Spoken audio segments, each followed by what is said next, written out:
नमस्कार। प्रस्तुत है आज का चिंतन। स्वाध्याय एवं चिंतन मनन की महत्ता का प्रतिपादन शास्त्रों में विस्तार पूर्वक किया गया है।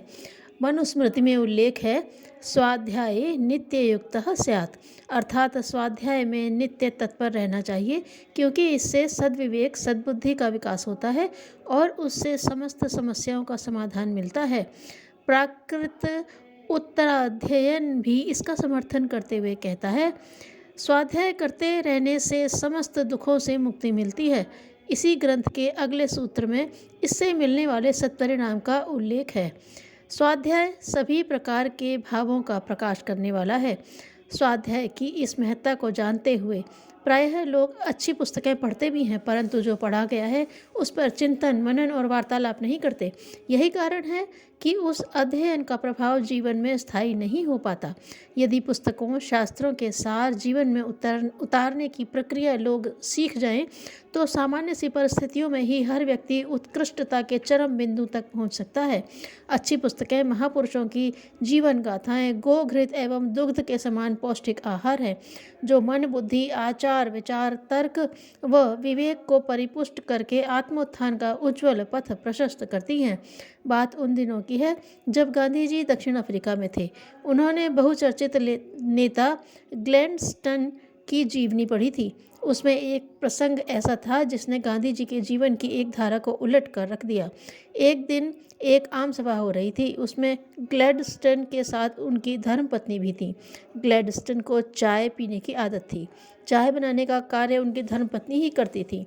आम सभा के बीच ग्लैडस्टोन ने चाय पीने की इच्छा की तो श्रीमती ग्लैडस्टोन ने बिना किसी झिझक लज्जा या संकोच के अपने हाथ से वही चाय बनाई, पति को पिलाई और कप प्लेट स्वयं अपने हाथ से साफ किए।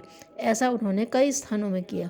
इस घटना को पढ़कर गांधी जी के जीवन में जो प्रतिक्रिया हुई उसका उल्लेख उन्होंने स्वयं इन शब्दों में किया है। पत्नी के प्रति वफादारी मेरे सत्य के व्रत की अंग थी, पर अपनी स्त्री के साथ भी ब्रह्मचर्य का पालन करना चाहिए। यह बात दक्षिण अफ्रीका में ही स्पष्ट रूप से समझ में आई। गांधी जी ने उक्त प्रसंग जब रामचंद्र भाई को बड़े कुतूहल के साथ सुनाया तो उन्होंने कहा, बापू, इसमें आश्चर्य की क्या बात है? अब आप बताइए, अपनी बहनें बेटियां और छोटे बच्चे क्या ऐसे कार्य कहीं भी नहीं कर सकते? बड़ों की आज्ञा पालन में तो उन्हें प्रसन्नता ही होती है। पत्नी के इस व्यवहार को असामान्य मानने का एक ही कारण हो सकता है, पत्नी से कोई आशंका। साधारण लोग अपनी धर्मपत्नी को काम वासना की दृष्टि से, भोग विलास की दृष्टि से देखते हैं। उसमें नारी के प्रति हीनता का भाव आता है।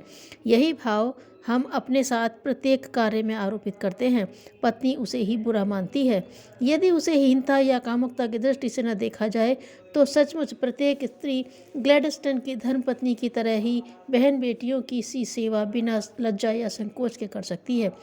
गांधी जी को यह बात बड़ी महत्वपूर्ण लगी। ग्लैडस्टोन के जीवन चरित्र को पढ़ने से जिस मर्म को वह नहीं भेद पाए थे वह वार्तालाप से खुल गया। तब तक कस्तूरबा और उनमें प्रायः अनबन हो जाया करती थी। उस दिन से बापू ने ब्रह्मचर्य का व्रत ले लिया और इतिहास जानता है कि इसके बाद कस्तूरबा गांधी ने गांधी जी को सच्चे मित्र की भांति खुलकर कंधे से कंधा मिलाकर सहयोग प्रदान किया। उन्होंने उनके साथ जेल जाने तक में भी झिझक या संकोच नहीं किया।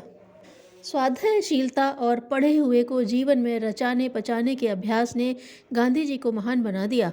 महान मनीषी रस्किन की लिखी पुस्तक ऑन टू द लास्ट के अध्याय ने तो गांधी जी के सारे जीवन को ही बदल दिया। यह पुस्तक जीवन भर उनकी मार्गदर्शिका रही। एक बालक को 10 वर्ष की आयु में स्कूल जाना छुड़ा दिया गया, क्योंकि पिता गरीब था। प्रतिकूल परिस्थितियां होने पर भी वह कुछ न कुछ पढ़ने का अवसर निकाल लेता और प्रत्येक पढ़े हुए पर विचार किया करता और उन्नति के अनेक मंसूबे बनाया करता। इस बालक की जीवनी से पता चलता है कि उसकी क्रियाशीलता व प्रतिभा विलक्षण थी। पुस्तकें पढ़ने का उस पर तुरंत प्रभाव होता और वह प्रभाव उसके जीवन में कोई न कोई परिवर्तन ही लाने वाला होता। व्यापार में ईमानदारी, समाज सेवा और राजनीति धड़ेबाजी से संघर्ष करने की हिम्मत भी उसे ऐसे ही मिली। पर मुसीबत यह थी कि वह ज़्यादा पढ़ा लिखा नहीं था। एक दिन वह फ्रैंकलिन की जीवनी पढ़ रहा था। फ्रैंकलिन को भी 10 वर्ष की आयु में पढ़ाई छोड़नी पड़ी थी, पर उसने अपने अध्यवसाय से स्वतः ही दुनिया की 5 भाषाएं सीखी और एक साथ वैज्ञानिक, दार्शनिक एवं राजनीतिक के रूप में विश्वविख्यात हुआ। यह पढ़कर उस युवक ने विचार किया कि क्या वह दूसरा फ्रैंकलिन नहीं बन सकता है। उसके मन ने कहा, अध्यवसाय से क्या संभव नहीं। वह उस दिन से पढ़ने लगा। अंग्रेजी, चिली, फ्रेंच आदि कई भाषाएं उसने सीखीं और राजनीति में भाग लेने लगा। इस पर उसे देश निकाला दे दिया गया। बहुत दिन तक चिली में रहकर वह देश में चल रहे स्वार्थवादी राजनीति के विरुद्ध संघर्ष करता रहा। उसने पत्रकार के रूप में अर्जेंटीना निवासियों को भ्रष्टाचार के विरुद्ध संगठित कर दिया और एक दिन विद्रोह की ज्वाला फूट ही पड़ी। वह युवक अपने देश लौटा और एक दिन अर्जेंटीना के उपराष्ट्रपति बना। इस महत्वपूर्ण पद पर पहुंचकर भी उसने जनसेवा का मार्ग न छोड़ा। उसने अर्जेंटीना को साक्षर बनाने का अभियान चलाया और उसे इतना तीव्र किया कि आज अर्जेंटीना विश्व के देशों में सबसे अधिक शिक्षित देश है। अमेरिका तक ने उसकी सेवाएं सराही। एक पुस्तक की प्रेरणा ने इस युवक को डोमिंगो फास्टिनो सारमिंटो के नाम से विश्वविख्यात कर दिया। वर्मा की क्लिंग घाटी पर आज़ाद हिंद फौज का मुकाबला अंग्रेजी सेना की एक टुकड़ी से हो गया। आज़ाद हिंद फौज के कुल 3 जवान और अंग्रेज़ों की 169 सैनिकों की भारी भरकम टुकड़ी। इस भीषण परिस्थिति में नेताजी सुभाष चंद्र बोस बैठे स्वामी विवेकानंद की पुस्तक पढ़ रहे थे। पुस्तक के इस अंश ने, जब संकटों के बादल सिर पर मंडरा रहे हों तब भी मनुष्य को धैर्य नहीं छोड़ना चाहिए। धैर्यवान व्यक्ति भीषण परिस्थितियों में भी विजयी होते हैं। नेताजी को प्रकाश प्रेरणा से आलोकित कर दिया। घाटी से खबर आई कि क्या तीनों सैनिक पीछे हटा लिए जाएं। नेताजी के हृदय में छुपे विवेकानंद के विचार फूट पड़े। वे बोले, जब तक एक भी सैनिक जीवित रहता है चौकी खाली न की जाए। 3 सैनिक रात भर गोली चलाते रहे। प्रातःकाल तो वे स्वयं मुठभेड़ की लड़ाई के लिए चढ़ दौड़े। जब तक उस चौकी पर पहुंचे तो देखा कि अंग्रेजी सेना के कुछ सिपाही तो मरे पड़े हैं, शेष अपना सामान छोड़कर भाग गए हैं। सुभाष चंद्र बोस हैं नहीं, पर स्वतंत्रता का सबसे पहला आनंद उन्होंने ही लिया। मातृभूमि पर अपना सर्वस्व न्यौछावर करने वाले अमर सेनानी के बारे में यदि यह कहा जाए तो कोई अतिशयोक्ति नहीं होगी कि स्वामी विवेकानंद के साहित्य ने उन्हें चिर मुक्त बना दिया था। उनमें अगाध निर्भयता, धैर्य और साहस था। यह सब गुण उन्हें विवेकानंद साहित्य से विरासत में मिले थे। उन्होंने जो कुछ भी पढ़ा उसके एक एक वाक्य को अपने जीवन का एक एक चरण बना लिया। उसी का प्रतिफल था कि वह जापान, सिंगापुर और जर्मनी जहाँ भी गए उनका स्वागत उसी प्रकार हुआ जिस प्रकार स्वामी विवेकानंद का अमेरिका और इंग्लैंड में। भारतीय समाज में अभी भी वे जीवंत व्यक्तित्व के रूप में रचे बसे हैं और प्रकाश एवं प्रेरणा स्रोत बने हुए हैं। वस्तुतः यह श्रेय स्वाध्याय को ही है जो सुभाष की जीवन शिला पर क्रियाशीलता बनकर खुद चुका था। 7 वर्ष के एक बालक में पढ़ने की अभिरुचि जाग गई। जब उसके दोस्त मटर गश्ती कर रहे होते तब वह कोई कहानी, कविता, नाटक और धार्मिक पुस्तकें पढ़ रहा होता। हर्बर्ट स्पेंसर, स्टुअर्ट मिल और टिंडल की पुस्तकों ने उसे बहुत प्रभावित किया।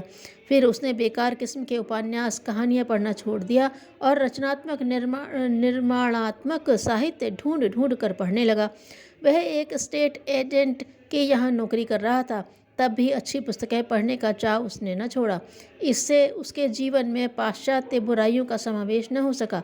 पश्चिम में जन्म लेकर मांसाहार का कट्टर विरोध यही बालक एक दिन जॉर्ज बर्नार्ड शॉ के नाम से दुनिया में विख्यात हुआ।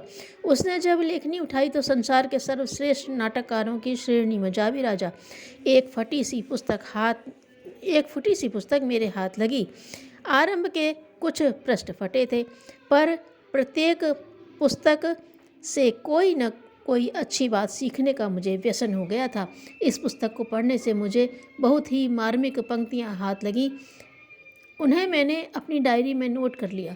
वह पंक्तियाँ एक कहानी की थीं और इस तरह थीं, मैं किसान हूँ, मुझे किसान होकर जीने दो और वैसे ही मरने दो। मेरा पिता किसान था, अतः उसके पुत्र को भी वैसे ही होने दो। मुझे 10 वर्ष बाद पता चला कि यह शब्द जॉर्ज ए ग्रीन के थे। इन पंक्तियों में परिश्रमशीलता के भाव थे। डायरी में नोट इन शब्दों ने मुझे निरंतर परिश्रम करने की प्रेरणा दी। मैंने बहुत सी पुस्तकें पढ़ी हैं। प्रत्येक पुस्तक से मैंने अनीति के विरुद्ध संघर्ष, मानव जाति के प्रेम के पाठ पढ़े और सीखे। यूँ कहूँ कि पुस्तकों का सारांश ही उतर कर मेरे जीवन में समा गया है, और जो कुछ भी सफलता दिखाई दे रही है वह उनका ही आशीर्वाद है। ये शब्द मैक्सिक गोर्की के हैं, जिन्होंने मानवता की सेवा को ही अपना जीवन व्रत बना लिया था और जीवन पर्यंत उसी में संलग्न रहे। विश्व की अधिकांश प्रतिभाएं पुस्तकों से निकली हैं। पढ़ते तो सभी हैं, पर पढ़कर अपने जीवन को महान बनाने का जो अवसर Subhash Chandra Bose, Jawaharlal Nehru, Maxim Gorky, Marx, Stalin, Michael Faraday, Darwin, Luther Burbank आदि ने प्राप्त किया, उस रहस्य को हम कहाँ जान पाए। हम भी यदि इन्हीं महामानवों की तरह पढ़े हुए आदर्शों को अपने जीवन में उतार सके तो हमारी भी गणना गांधी, गोर्की जैसे महान पुस्तक प्रसूत पुत्रों में हो सकती है। द्रोणाचार्य कौरव सेना के सेनापति नियुक्त हुए। पहले दिन विजय श्री अर्जुन के हाथ रही।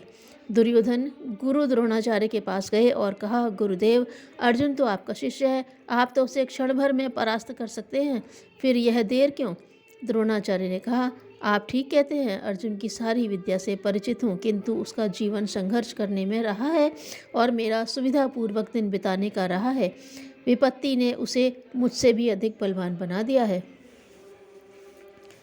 वस्तुएं संसार में उतनी ही हैं जिससे सब लोग समान रूप से सुखपूर्वक रह सके। दार्शनिक सुकरात की पत्नी बहुत कर्कशा थी। दिन भर गोष्ठियां चलने और कमाने धमाने की उपेक्षा होने से वे रुष्ट रहती थी। एक दिन झल्लाकर उन्होंने गोष्ठी वालों को गालियां दी और सुकरात पर गंदा पानी उड़ेल दिया। बैठे हुए लोग भौचक्के रह गए। उन्हें ऐसी कल्पना तक न थी। सुकरात हर स्थिति में संतुलन बनाए रहने के अभ्यस्त थे। उन्होंने कपड़े बदले और साथियों की ओर मुस्कुराते हुए बोले, देखा ना, वह कहावत गलत हो गई जिसमें कहा जाता है कि गरजने वाले बादल बरसते नहीं। आप लोगों ने गरजने और मैंने बरसने का अनुभव एक साथ ही कर लिया, साथ ही हंस पड़े। वार्ता का प्रसंग जहाँ से छूटा था वहीं से आगे चल पड़ा। धन की दुनिया में निर्धन का व्यक्तित्व समाप्त हो जाता है। धन्यवाद।